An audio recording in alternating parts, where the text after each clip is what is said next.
murakoze nyakubahwa Perezida wa Repubulika.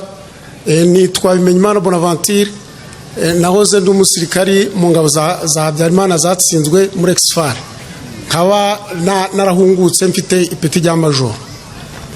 Nyakubahwa Perezida wa Repubulika, ndagira ngo ntange ubutumwa mu byo nabayemo, cyane ko mu ntambara nabayemo banyitaga Cobra. Ndagira ngo ntange ubutumwa kubijya mu ntambara nabayemo, cyane cyane ubutumwa ndahereza urubyiruko ndetse n'ubutumwa ndaza guhereza abo twabanye nabo mu mashamba bakiriyo, cyane ko kuri uyu munota turi kuvuga bashoboye kuba bari kumva Radio Rwanda kuko basanzwe bayumva. Kaza no kugera ku iterambere maze kugeraho aho ntawukiye nyakubahwa Perezida wa Repubulika. Nyakubahwa Perezida wa Repubulika, dumaze guhunga ingabo zari za Habyarimana zimaze gutsindwa burundu 1994 twaje tugaruka mu Rwanda ducengeye, nkuko nakomeje kubivuga kugira ngo abantu bose banyumve, cyane cyane basigaye mu mashamba twabanye banakumve, kubera ko arabagishaka gutera ibibazo bazahura n'ibintu bibi cyane buriya niba ibyo nyakubahwa Perezida wa Repubulika. Nguko rero twabanye umutekano mukeya twatezaga muri iki gihugu cy'u Rwanda, cyane ko abenshi bari hano banzi arabo twahungukanye tukajya mu ngando, ndetse nk'abantu no muri uyu murenge kubw'umwihariko imirimo mibi twakoreraga muri imisozi ituye u Rwanda, tugahungabanya umutekano w'u Rwanda, ntacyo byatugejejeho. Ariko mu byo twakoraga byose ni politike mbi twakomeje kugenderaho y'abanyande nini bakomeje kudushoramo batujyana hirya no hino mu mashamba.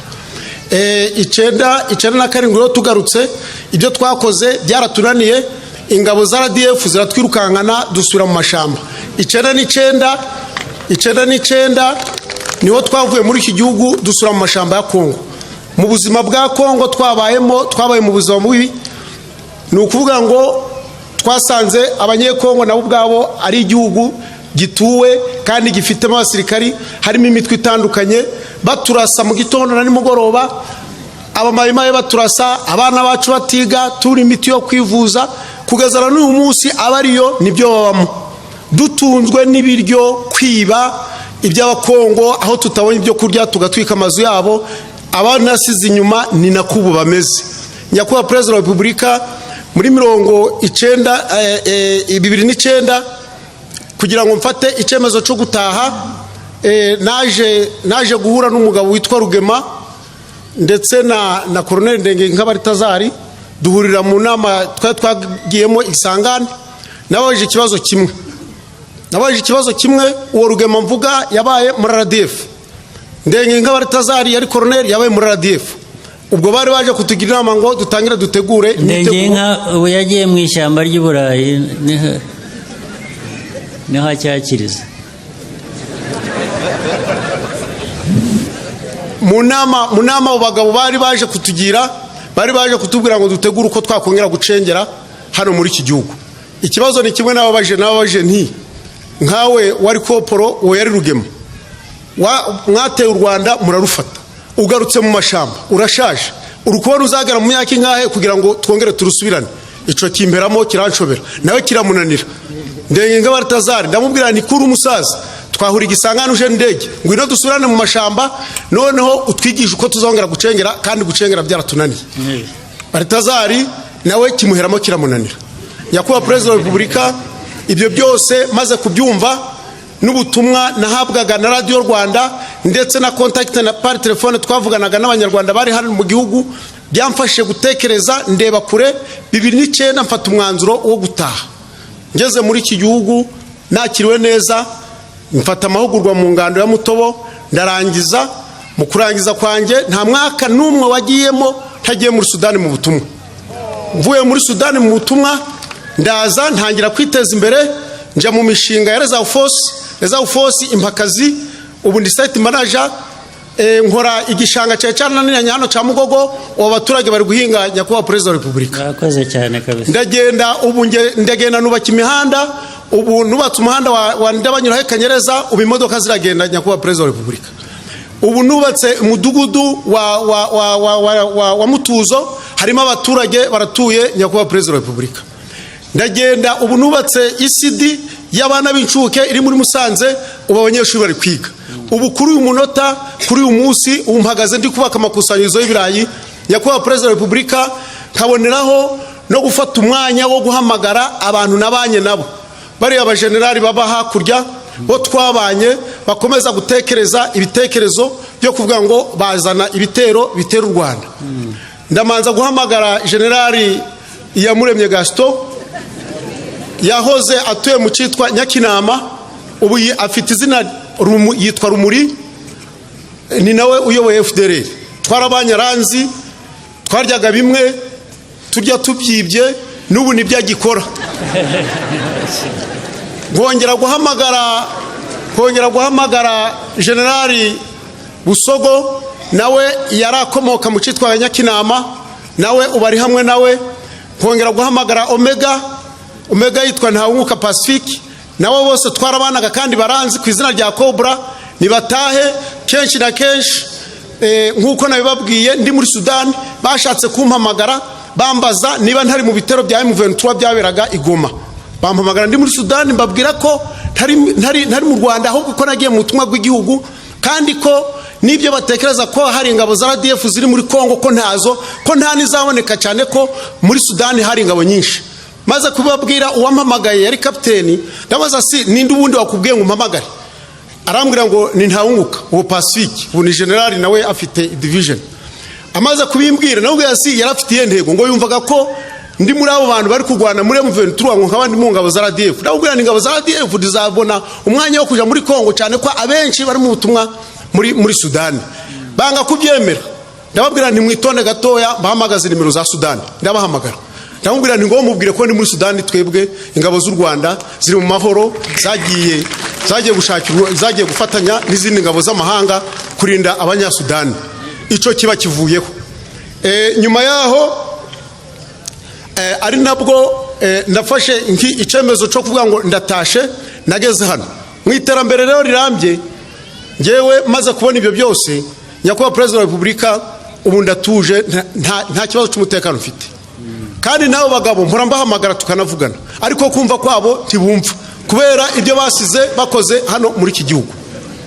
Icyo nkangurira urubyiruko, naracenge natanga intambara muri 19, ndaza nza mu gicengeze hano Kongo, baraturasa turiyo tujya, fata icyemezo cyo gutaha.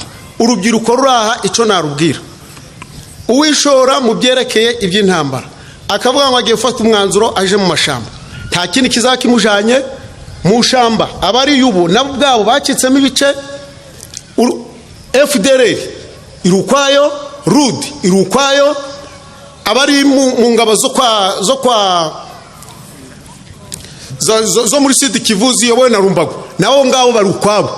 Urava hano akagenda araja mu zihenga, sizo ngabo urajamo urazizi, ubuzima bwaho urabuzi. Muje muraza mutubaze hano muri Musanze, hari abahoze baba muri FDLR benshi barenga nk'igihumbi. Muje murabaza amakuru, mubaze ngo mbese amakuru hakujya ameze ate, kuko twe turayazi, twabanye nabo. Kandi nanjye uvugira aha baranzi, twararwananye biratunanira. Nibagaruke rero namwe rubyiruko, mwirinde kuja mu mashuka. Murakoze Nyakubahwa Perezida. Murakoze cyane. Ubwo buzima wavugaga buruta ubw'ishyamba batazavamo bariya baririmo. Murakoze kumpa ijambo. Gira vuba kandi. Nitwa Musanabera Sofia, nkaba ntuye mu karere ka Gicumbi, umurenge wa Byumba, intara y'Amajyaruguru. Ikibazo cyawe? Ikibazo cyanjye nihuse. Ngewe ndi umupfakazi, umugabo wanjye yari umusirikari, aza kugira ikibazo cy'ubumuga, yarakuye ku rugamba gikomeye cyane, avurwa na Minadefu, bamutangiraga amafaranga, aza kwanga arapfa. Apfa nsigiye abana 3. Amaze kunsigira abana 3, ubwo abana ndabaruhana, ndaguma ndabagendana, nta nzu yaransigiye.